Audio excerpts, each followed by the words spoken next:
The data shows us in 1975, 1 in every 5,000 kid has autism. 1982, 1 in 2,500. 1994, 1 in 500. 2000, 1 in 166. 2004, 1 in 150. 2009, 1 in 110. 2011, 1 in 68. 2013, 1 in 45. Projected 2032, 1 out of every 2 kids is going to have autism. Correct. That's catastrophic, right? You put the documentary out there. Tribeca turns it down.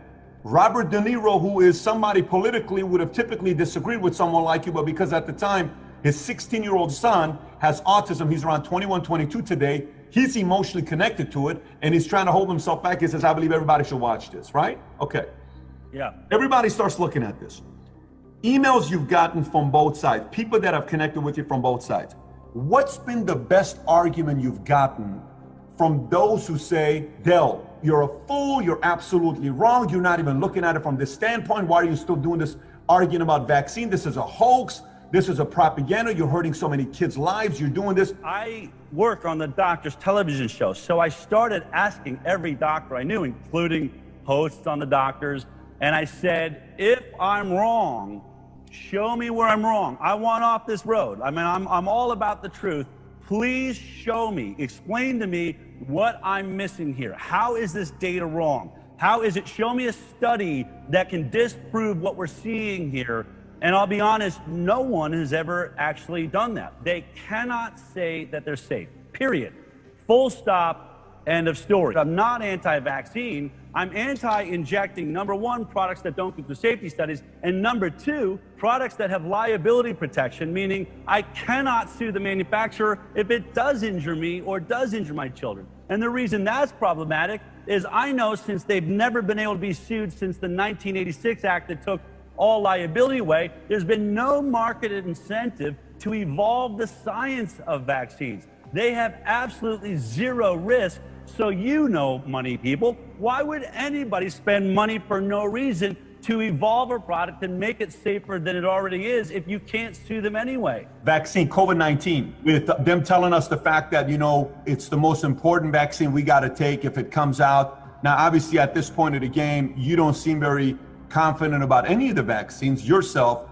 But if they come out with this vaccine and they're presenting it to us that we ought to take it, whether it's Fauci or Gates, how confident are you in us needing to take this COVID-19 vaccine? Well, not at all. In fact, I know you don't. For the most part, 99% of this country and the world do not need to take it. I mean, every scientific report has shown us that over 99% of us, this is a common cold. That's just the fact. It's a common cold. It is only deadly for 0.26% now of Americans. And we're seeing even a decline in the death rates because I think we're actually learning that we're treating it incorrectly. So what we're talking about is a vaccine that 99.74% of us don't even need. That's the case. Just like a cold, this is going to be the sniffles for most people. And people say, you're crazy. No, listen to how many times they say the term asymptomatic carrier, right? That means someone that is so not sick, they don't even know that they're carrying it.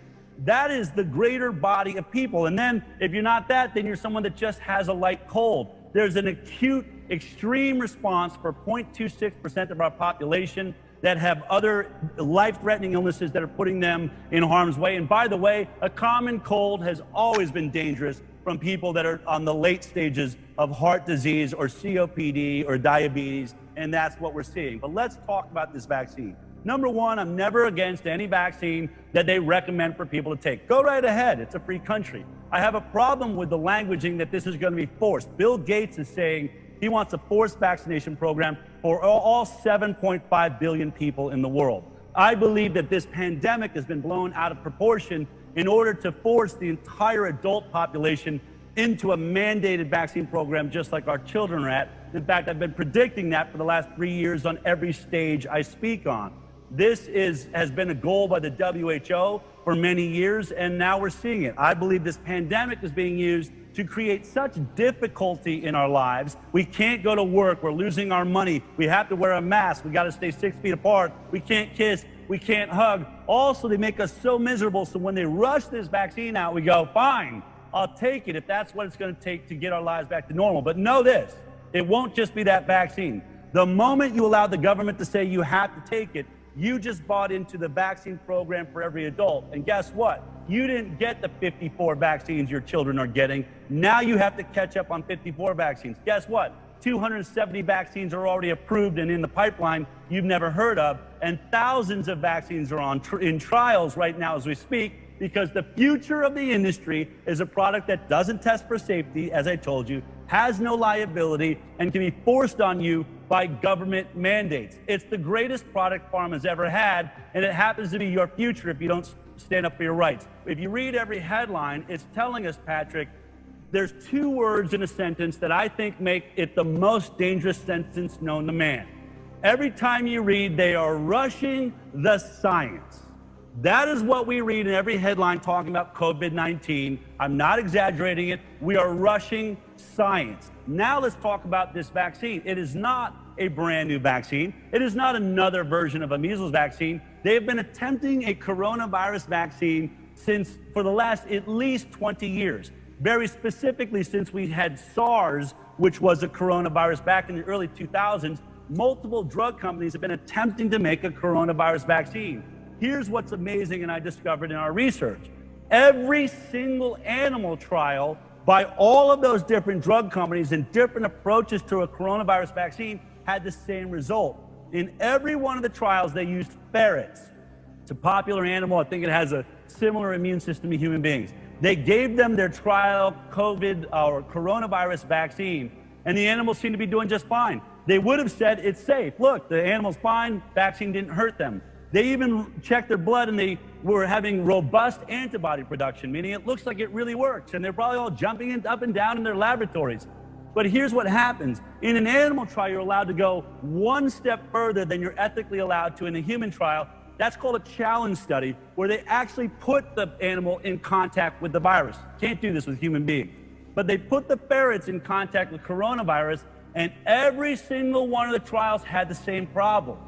Instead of the antibodies protecting the animal from the coronavirus, the antibodies actually helped the virus attack their own immune system, and it overreacted. They had serious upper respiratory conditions, organ failure, what's called a cytokine storm, meaning the immune system sent their body into inflammation and brain all over. Many of the animals died. It was so catastrophic that in these trials, you'll see at the end a caution that says we should be very careful moving forward with human trials.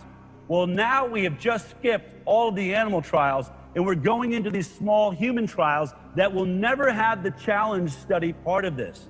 So what I'm saying is we are rushing a vaccine that was deadly in the animal trials. And when you think about the money, right? You think about money. You and I both know where there's billions of dollars to be made, you will find people willing to skip some steps if it means winning the race. And I call this the amazing race. Bill Gates and most of the people in the world are saying this vaccine will be given to all 7.5 billion people. If this vaccine is a cheap vaccine at $100, that means this product will make $750 billion to the winner of this vaccine race right now. There are 100 companies in this race. I assure you, if they have a couple of missteps or a few problems, and they think, well, we can try and overcome them once the product is out, no one wants to give up that cash prize. And so I think we are watching potentially some of the worst science we may ever see.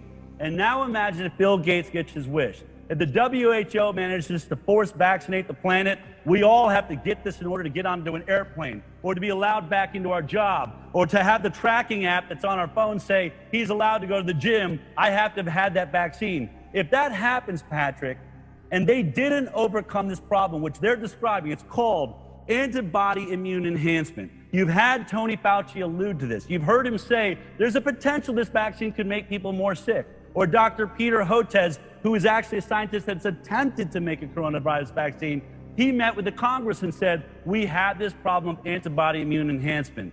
So imagine everybody gets this vaccine. Let's imagine it's all by good scientists that think they've overcome the problem. But they don't know why it happens. They'll admit that to you. We don't know why this is happening.